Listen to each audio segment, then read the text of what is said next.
अक्टूबर को इस्लामाबाद के national press club में जो हुआ उसने पाकिस्तान की पोल खोल दी।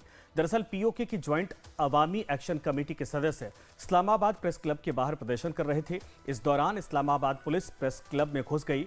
पुलिस ने प्रदर्शन को तितर बितर करने के लिए बल प्रयोग किया और पुलिस ने क्लब के अंदर घुसकर पत्रकारों और स्टाफ पर भी लाठीचार्ज किया, दौड़ा दौड़ा कर पीटा था। कैफेटेरिया को तोड़ा गया, कैमरे और मोबाइल फोन तोड़ दिए गए, कुछ लोगों को गिरफ्तार भी किया गया। इस घटना का वीडियो फुटेज वायरल हो गया। वीडियो में पुलिस पत्रकारों को घसीटती पीटती साफ तौर पर देखी जा सकती है। उधर पीओके में लगातार जारी विरोध प्रदर्शनों के बीच में दफ्तरों से लेकर दुकानों तक ताले लगे हैं। टेलीफोन, मोबाइल, इंटरनेट सेवा बंद है। ऐसे में यह देखना होगा कि अब संयुक्त राष्ट्र मानवाधिकार काउंसिल इस मुद्दे पर क्या रुख अपनाता है। प्रोफेसर स्वर्ण सिंह साहब हमारे साथ लगातार बने हैं। प्रोफेसर साहब, ये जो मसला है, पहले हमने देखा कि बलूचिस्तान में पाकिस्तान का यही रवैया था, वहां के लोगों को कंट्रोल करने के लिए यही तरीका अपना रहा था। इसके बाद अब पीओके में जहां से 25% रेवेन्यू जाता है, वहां पर अगर कुछ इस्तेमाल होता है, पाकिस्तान करता है तो आतंकवादियों का अड्डा बना देता है, बाकी कुछ नहीं करता, इनका शोषण करता है। जब वो अपने अधिकारों को लेकर उतरे तो डंडे मारे जा रहे, पत्रकारों को पीटा जा रहा, लोगों पर गोलियां बरसाई जा रही हैं। क्या इस मामले पर न्याय मिल पाएगा यहां के लोगों के लिए? देखिए, मोटे तौर पर पहली बात तो ये है कि पाकिस्तान के कई हिस्सों में, चाहे वो खैबर पख्तूनख्वा हो, बलूचिस्तान हो या फिर पाकिस्तान अधिकृत कश्मीर की बात हो, यहाँ के लोगों को दशकों से ये नाराजगी रही है कि उनके संसाधनों को जो है वो लगातार दोहना जो है वो इस्लामाबाद करता है। पर उसका सबसे ज्यादा फायदा जो है वो पंजाब को मिलता है। पंजाब जो है वो पाकिस्तान की राजनीति में या सेना में सबसे ज्यादा उसका ये कहें कि दबदबा है या कंट्रोल है या रिप्रेजेंटेशन है एक तरह से। पहली बात तो ये।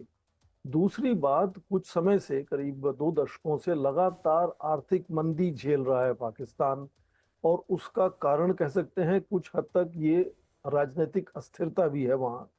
तो ये भी उन मुश्किलों को और भी जटिल कर देती है। और क्योंकि वहां हमेशा से सेना का दबदबा रहा है, आप देखें कि पूरी पिछले 7 या 8 दशकों में 35 वर्ष सेना सीधी सत्ता में रही है, और उसके अलावा अक्सर सत्ता को परोक्ष रूप से वो काबू में रखती है, नेताओं को लाती है, हटाती है, इस तरह से। तो वर्दी का जो एक अपना ये ताकत का रवैया है, वो लगातार कोशिश करता है कि इस तरह की जो विरोध प्रदर्शन है या विरोधी आवाजें हैं उनको दबा दिया जाए।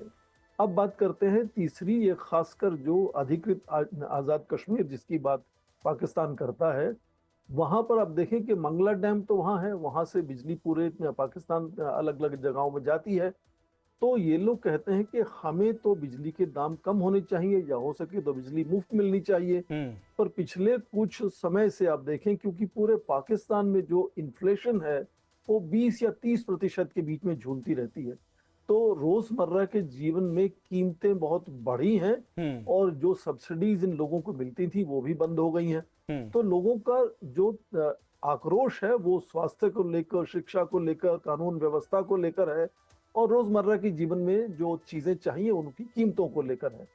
पर जब भी इस तरह का आक्रोश प्रदर्शन होता है, तो क्योंकि पाकिस्तान का रवैया इस अधिकृत कश्मीर के प्रति बहुत अलग है, पूरा फेडरल गवर्नमेंट इसको अपने कंट्रोल में रखना चाहती है, तो आम लोगों का प्रतिनिधित्व ही नहीं है उनको अपना निर्णय लेने का। जो एक काउंसिल इन्होंने बनाई हुई है, कश्मीर काउंसिल करके, उसमें 6 फेडरल मिनिस्टर रहते हैं, पाकिस्तान के प्रधानमंत्री अध्यक्षता करते हैं, और उसके अलावा इनके नहीं सर, उससे क्या बदल जाएगा? क्योंकि अब ये अंतर्राष्ट्रीय मंच पर उठाया जा रहा है मुद्दा, सवाल यही है कि यहाँ के लोगों के लिए वाकई में पाकिस्तान करेगा, या फिर ये संकेत है कि पाकिस्तान टुकड़े टुकड़े होने वाला है।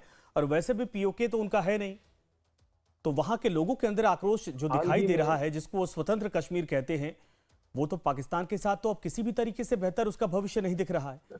क्या आने वाले वक्त में इसका परिणाम पाकिस्तान के उलट होने के संकेत हैं?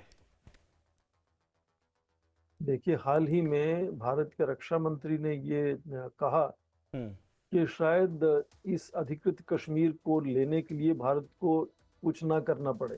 वो हो सकता है अपने आप ही पाकिस्तान से छूटकर अलग होना चाह रहे हैं। इस तरह की आवाजें अक्सर वहां से सुनते भी हैं। और क्योंकि आज ये देखिए सूचना का प्रसारण इतनी बड़े स्तर पर होता है और इतनी तेजी से होता है कि आज किसी भी खबर को छुपाना आसान नहीं है बिल्कुल। पाकिस्तान के लिए। तो इसलिए चाहे वो संयुक्त राष्ट्र संघ की अधिकार की परिषद की बात हो या अंतर्राष्ट्रीय मीडिया की बात हो, ये खबरें लगातार फैलती हैं कि वहाँ के लोगों का आक्रोश कैसा है, क्या वो चाहते हैं, कितनी नाराजगी उनकी पाकिस्तान सरकार से है, क्या पाकिस्तान सरकार उनसे बातचीत से इन मसलों का हल निकाल पा रही है, नहीं निकाल पा रही। तो वहाँ के जो प्रदर्शनकारी हैं उनको भी लगता है कि उनकी आवाज हम्म। रोकी नहीं जा रही, उनकी आवाज दुनिया भर में आज पहुंचती है, हम्म। चाहे वो अंतर्राष्ट्रीय संगठनों की बात हो या अंतर्राष्ट्रीय मीडिया की बात हो। तो मुझे हम्म। लगता है उनका साहस और बढ़ेगा बढ़ा है अपनी और बात को आगे पाकिस्तान रखने। जिससे वो उम्मीद कर रहे थे वो तो साथ नहीं दे रहा, वो तो दबा रहा है, दमनकारी नीति अपना रहा, लेकिन दुनिया से इस वक्त जो एक तरह से सिंपैथी है वो साफ तौर पर दिख रही और भव्य